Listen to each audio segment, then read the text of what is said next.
That's for losers, man. I don't get involved in that stuff. But Angel Rashad Milligan rolling out. That's a good question.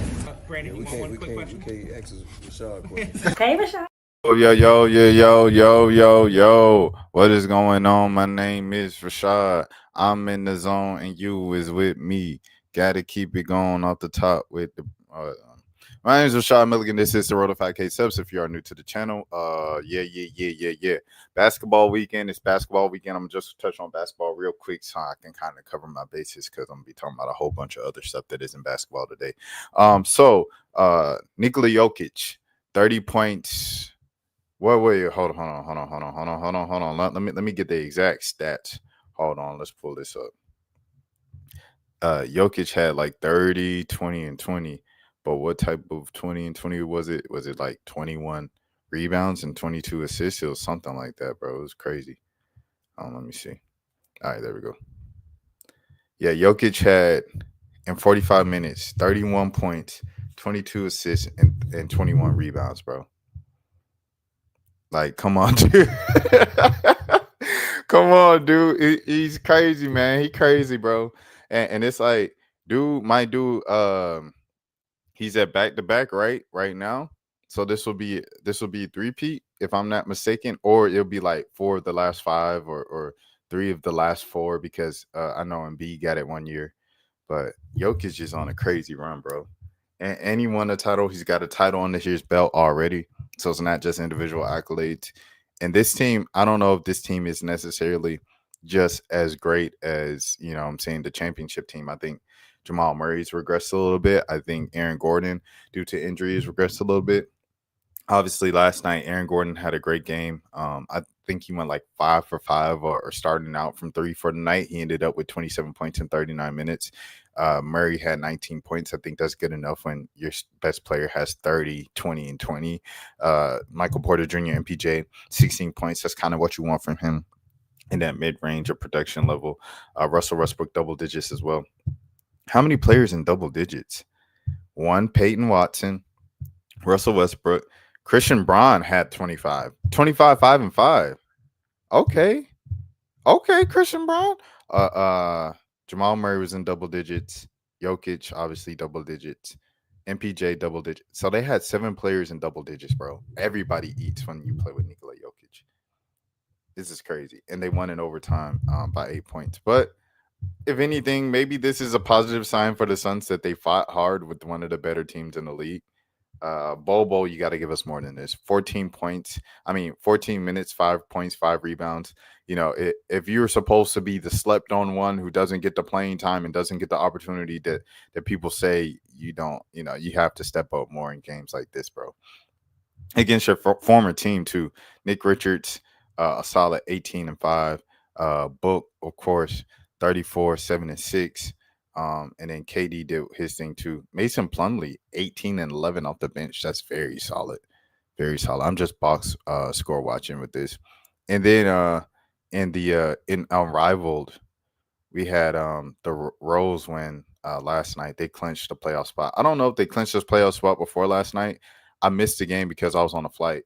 And it was one of the flights that don't have the, they don't have the joints on there. They don't have the TVs on there. So I missed the actual play. But I saw all the clips with Angel in particular. And I saw that Angel was barking back with her and Nafisa. Like they were going back and forth at it. I think Angel, like Nafisa, like they got into kind of like, got hooked up or whatever, tingled up. And then I think Angel kind of like gave Fee an elbow and she's running down the court and Fee like tried to push her or whatever on her way back down the floor. And then Angel made a shot and I think she said something to Fee. And then Fee made a shot on Slim. And then after she made the shot though, she ran to Angel Reese and said something to Angel Reese on their way back to the bench or whatever during the time. It's getting spicy. I say all this to say it's getting spicy. And then Angel also had something with Shakira. And it's crazy. 2 players are like, no, I didn't cover Angel in high school, but I covered Kira in high school. But players I covered from very young, kind of grown ups from the same area. But Angel threw down Shakira and one play down to the ground and stuff like that. it's getting spicy, bro. It's getting spicy. It's getting real.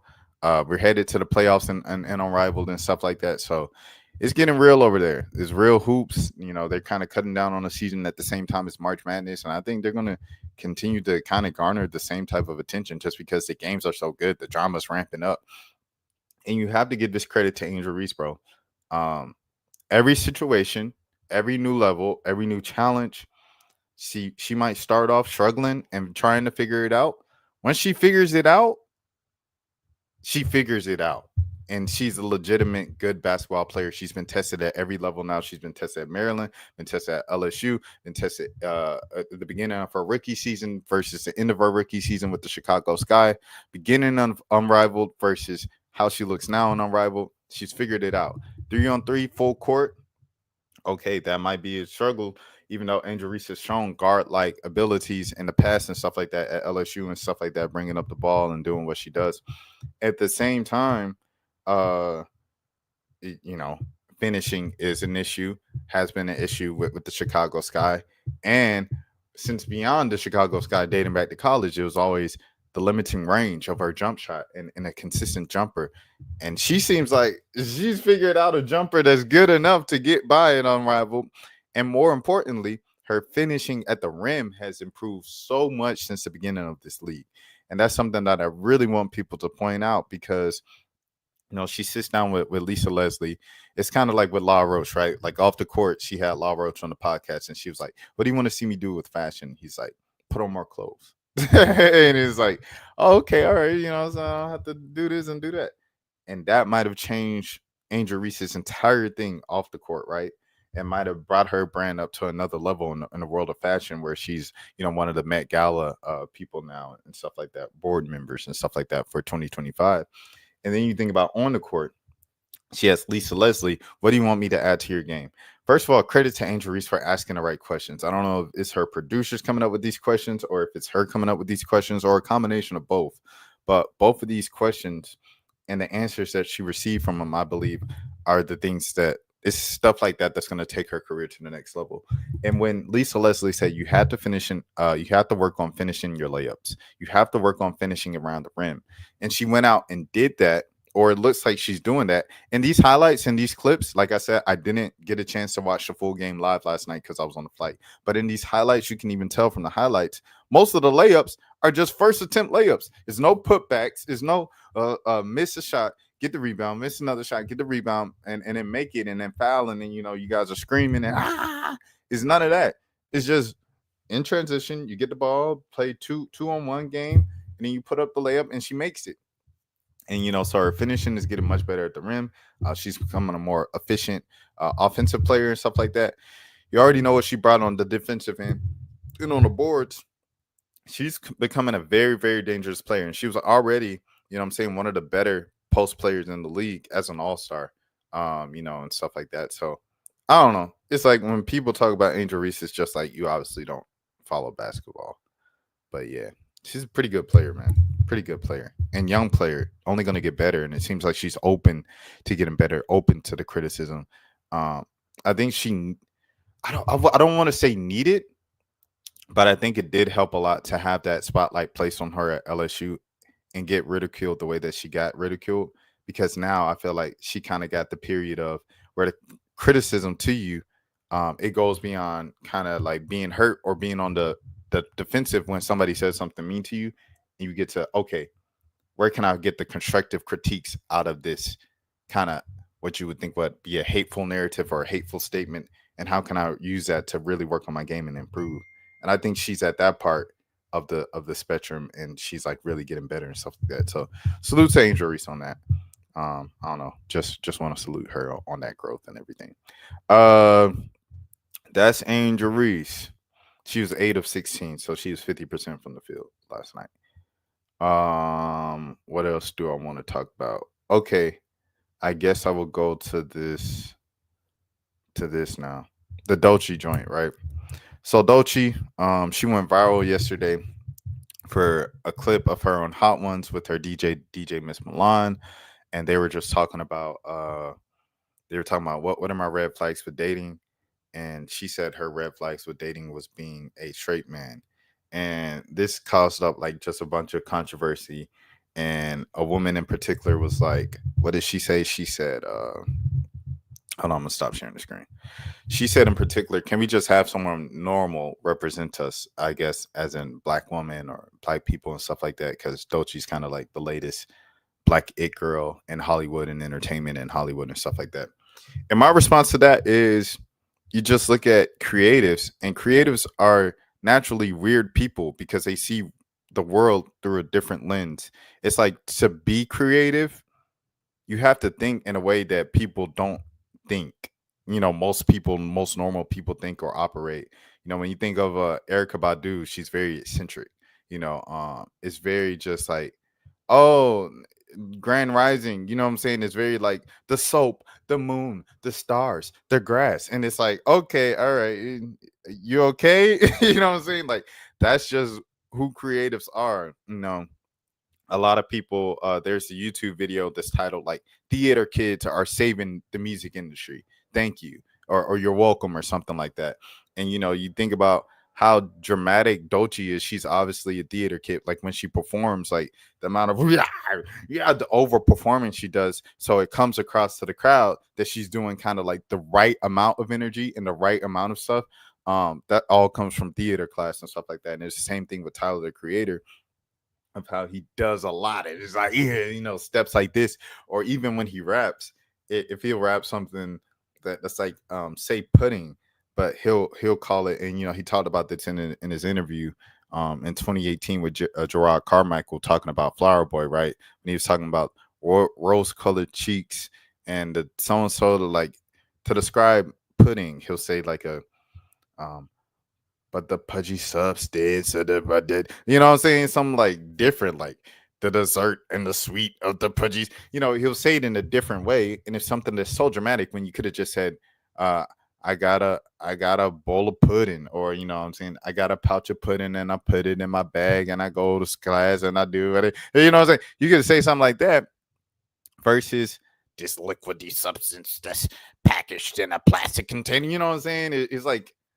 it's very dramatic, everything he does.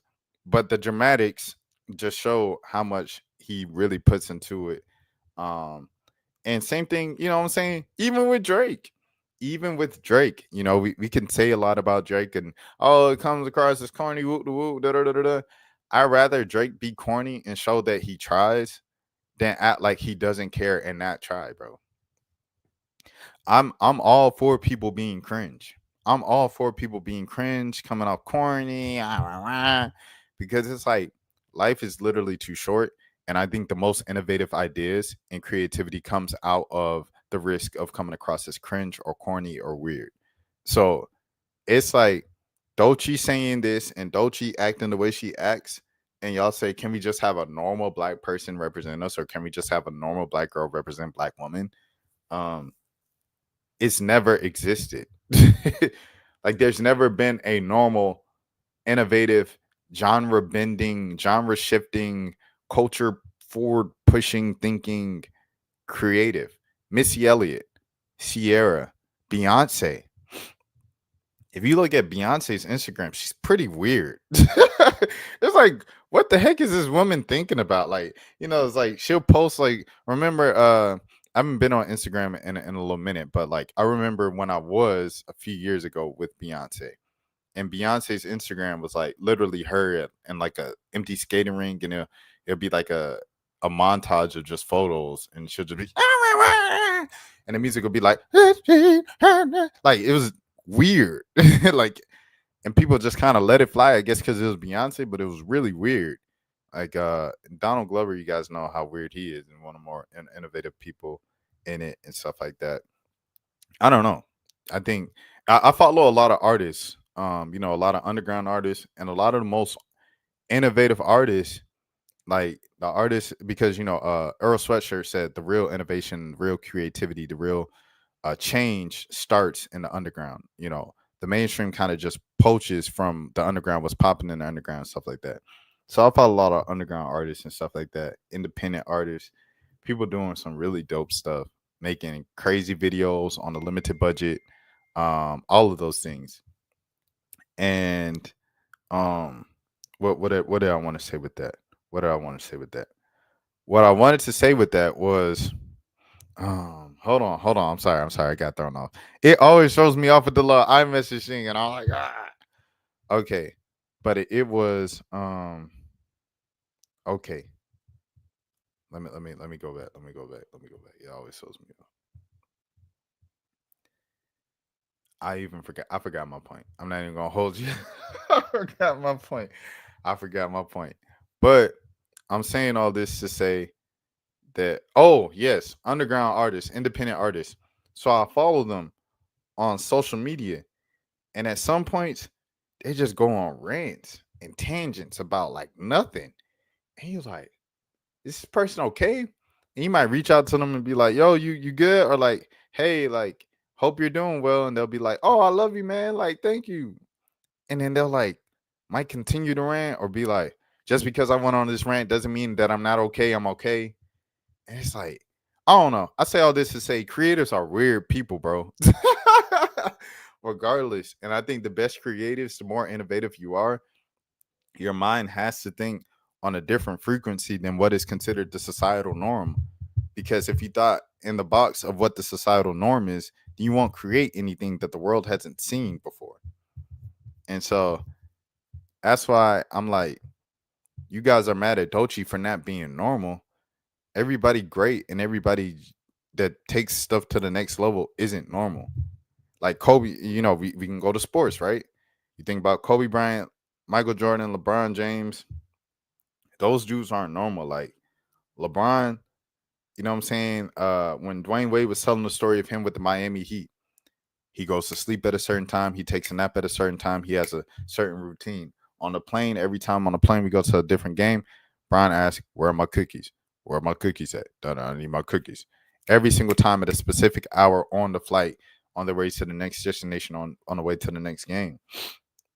Like, that type of stuff isn't normal. You know what I'm saying? Like, people aren't like, okay, it's time for me to sit in this chamber, this ice chamber for an hour, sit in the ice tub for 45 minutes on the dot, get out here, lift weights for 45 minutes a day, um, put up shots for an hour and 45 minutes a day, every single day. Like, that's not normal stuff, bro. Like, that's some psychotic behavior to reach a level that nobody's ever seen with the final product. Kobe Bryant doing the 2 workouts in the morning, doing the workout, going to sleep at 9, waking up at 2.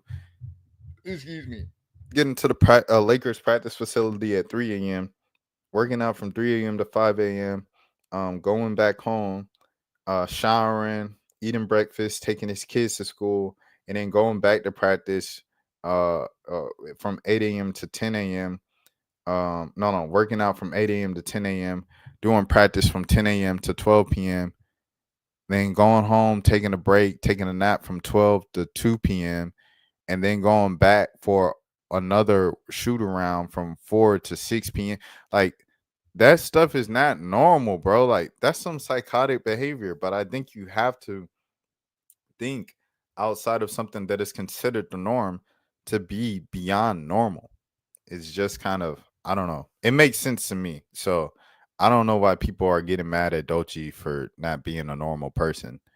Um, I think anybody with a creative bone in their body, or anybody creative beyond the norm, is not normal. You take the results, you get what you get with it.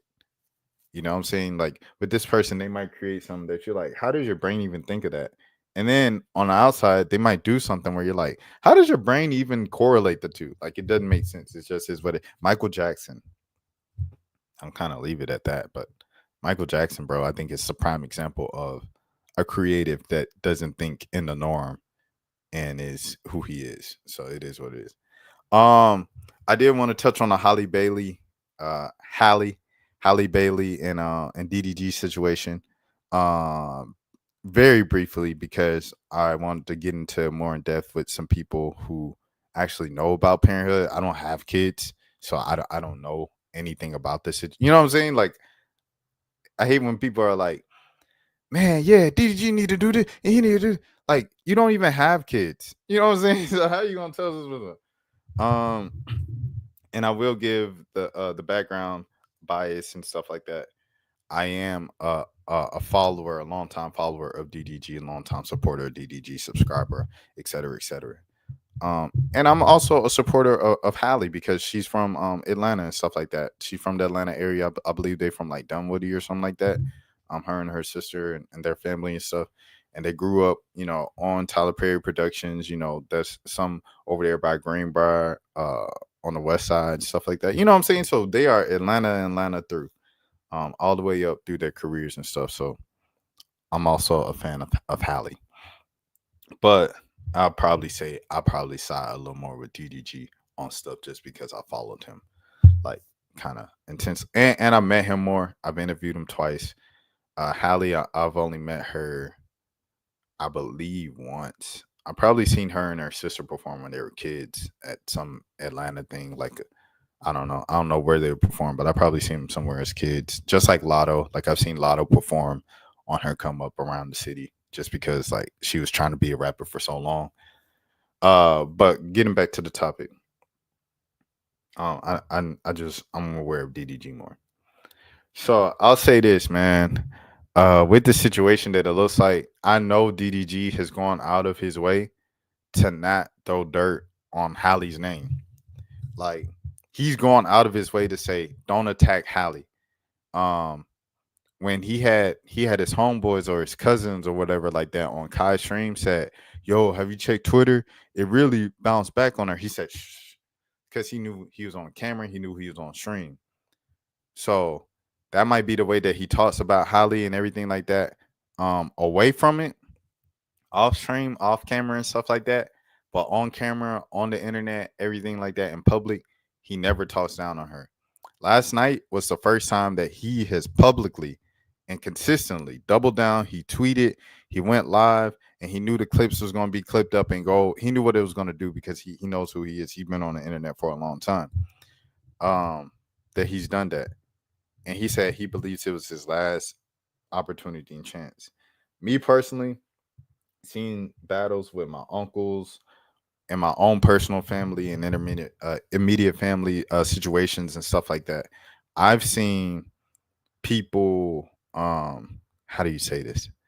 I've seen people take months, sometimes years, to settle the custody differences between the parents and stuff like that, of who gets the parents, what time do they get the kids and stuff like that. What happens if it's your weekend and you're out of town on business and stuff like that.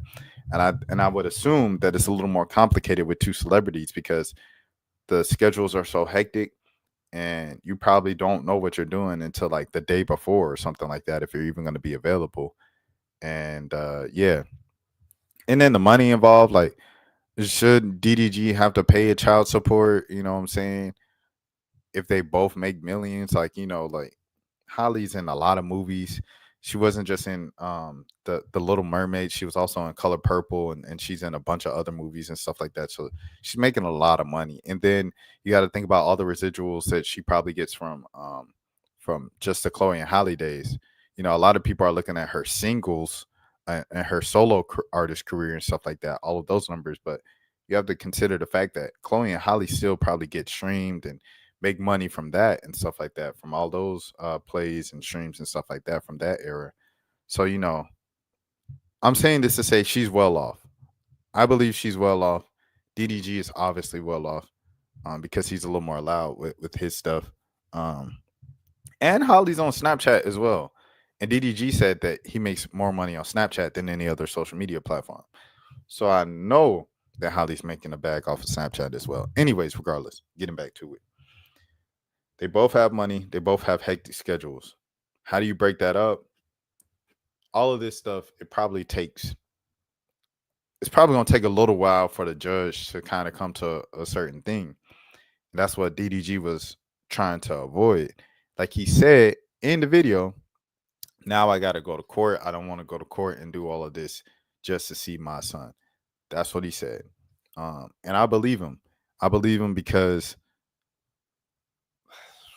it's some other stuff, some small things that I've just picked up or whatever throughout the course of their relationship that shows me, like he said, Halle isn't, you know what I'm saying, just like the innocent, perfect person that might be her branding and stuff like that on that type of level.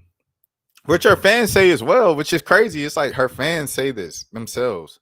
So it's like for them to just automatically assume that he's this evil guy, which is crazy. Like, do I think that he's done some childish stuff and everything? 100%.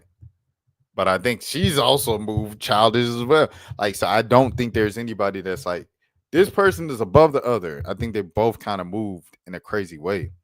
Um, but I also don't think that makes them. I don't think DDG is evil. I'll say that. I don't think DDG is evil. And I'll say this without knowing her or the situation. I don't think Hallie's intentions are evil. I think it's just an emotional situation. It's emotional attachments on both sides. DDG really loves his son and he really wants to see his son and he really wants to be in his child's life in an active way, in a way that's more than 24 to 48 hours at a time. Halle really loves her son and she wants to be with her son most of the time. If she's not around her son, I think she said like she feels like her soul isn't complete or whatever, like, but she feels like she's at peace when she's with her son. She feels the exact same way about the baby. So it's like with those emotions involved, any and everything is just a bit heightened. Like your interactions are heightened, your responses are, well, you never care about a baby, da, da, da, da, da. Like, because it's just an emotional situation. And I think that's just what the case is on both ends. So I did want to say that. Like I said, I'll get more into it when I can be with a parent that has dealt with custody battles in court and all that stuff. But yeah. And then yeah. For the final thing, Caleb Wilson's warrant. So the police had a press conference in Baton Rouge yesterday and things of that sort. And I do want to say shout out to the advocate. Make sure everybody hold on. Let me stop the screen real quick. Hi, this is Rashad Milligan. Make sure you support Capital City Press and Rashad Milligan. If you want to help support me in any ways, make sure you support, read, subscribe to all of Capital City Press's media organizations. That's the Shreveport Bossier Advocate, the Acadiana Advocate, and NOLA.com, aka NOLA News or the Times Picayune. I'm Rashad Milligan. I approve this message. Okay. So yeah, the Caleb Wilson stuff came out yesterday. They had a press conference about it and stuff like that. Shout out to Quinn Kaufman. This is my first time reading this. Baton Rouge police pursuing 2 additional suspects in a hazing unalive investigation. Baton Rouge police said they are preparing warrants to arrest 2 additional suspects connected to last week's hazing unaliving of Southern University junior engineering student Caleb Wilson, 20.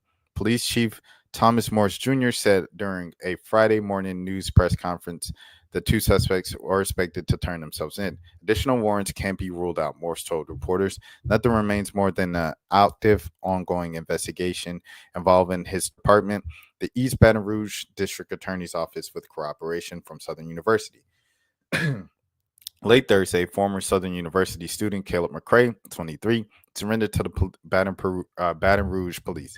McCray's attorney said in a statement Friday his client is innocent. McCray marked his first arrest tied to the fatal Omega Psi Phi fraternity hazing ritual Morse said occurred on February 27th in the warehouse on 3412 Woodcrest Drive.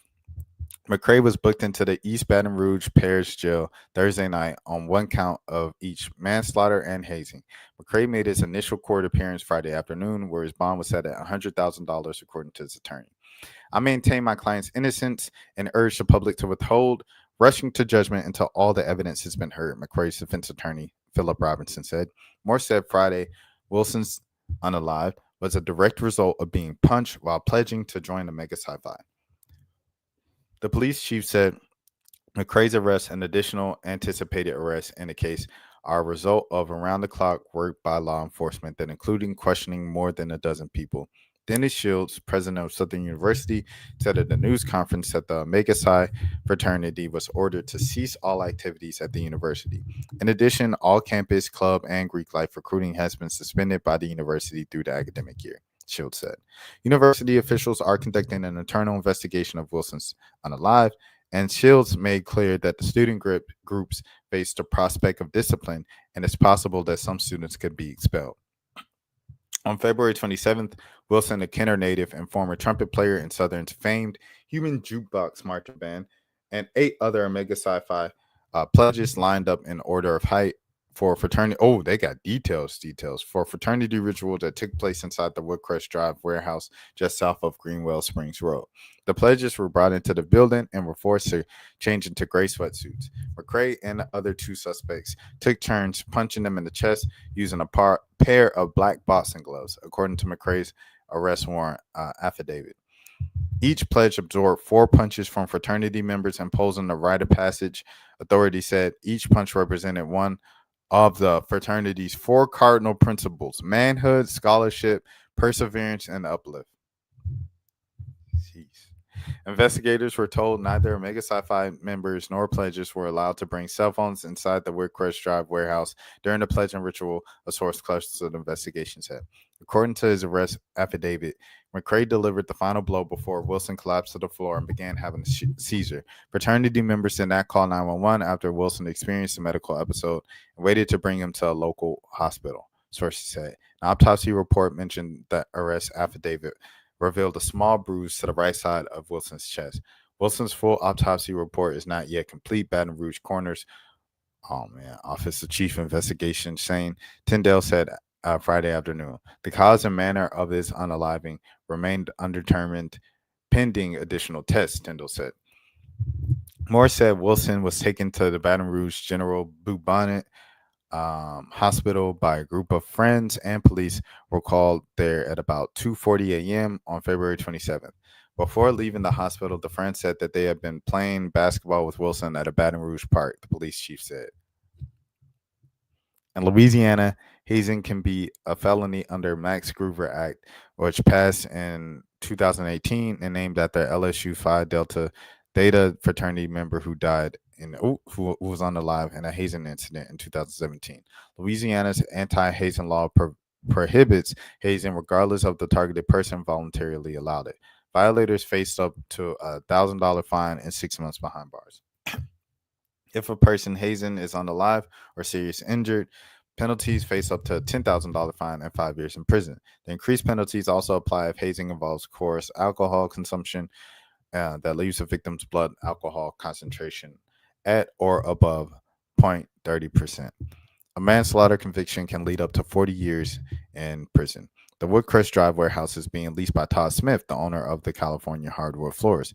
Smith is a member of a graduate chapter of Omega Psi Phi. He told WAFB, and his son is a current member. Southern University Board of Supervisors Chairman Tony Clayton, who is the 18th Judicial District Attorney in Western Baton Rouge, said on Friday in an interview that he's pushing for the Omega fraternity to be removed from the university. They forfeited their right to be on our college's campus. So my vote is to expel them, and I mean indefinitely, said Clayton, himself a member of the Omega fraternity. It's just uncalled for. You send your kids off to school, you want them to come home and to visit you on a weekend. You don't want them to come home in a plastic bag. Sheesh.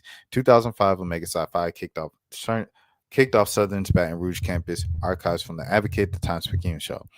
The university ordered a 3-year expulsion after the university officials found overwhelming evidence that the fraternity pledge was severely beaten with injuries that led to internal bleeding. More recently, Omega Psi Phi was kicked off of LSU's campus in 2016 after university officials found the fraternity responsible for complicity, endangerment for hazing violations of a student code of conduct. LSU found that the fraternity engaged in hazing activities. They included sleep deprivation, personal solitude, 5 a.m. workouts, skipping class, and more. Omega Psi Phi has since returned to LSU's campus. The Louisiana legislature sought to tighten laws around hazing after former LSU students Groover's unaliving in 2017. He pledged to Phi Delta Theta fraternity, Groover was forced to drink excessively during a fraternity ritual called Bible study. Meanwhile, Wilson's family last week thanked the community for their unwavering support.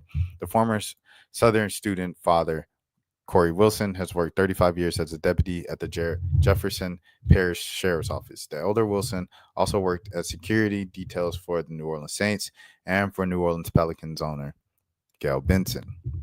Caleb Wilson's mother is a student at Southern University's New Orleans campus. In the family statement released by the Jefferson Parish Sheriff's Office, Wilson's family said, "We are committed to seeking the truth about circumstances surrounding Caleb's passing and enduring that no other family has to endure such a tragedy." East Baton Rouge Parish Mayor President Sid Edwards joined the law enforcement officials at Friday's news conference. Edwards was encouraged young people to make better decisions, and we've got to do better, Baton Rouge. Staff writers Patrick Sloan Turner, Julia Gilbo, and Aiden McHale contributed to the story. But yeah, so there is that. I saw somebody say something that I wanted to see. Let me see.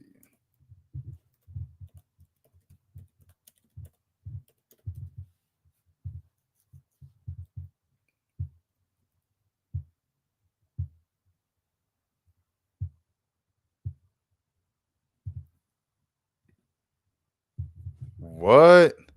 He posted bond? This man posted bond? He posted the $100,000 bond?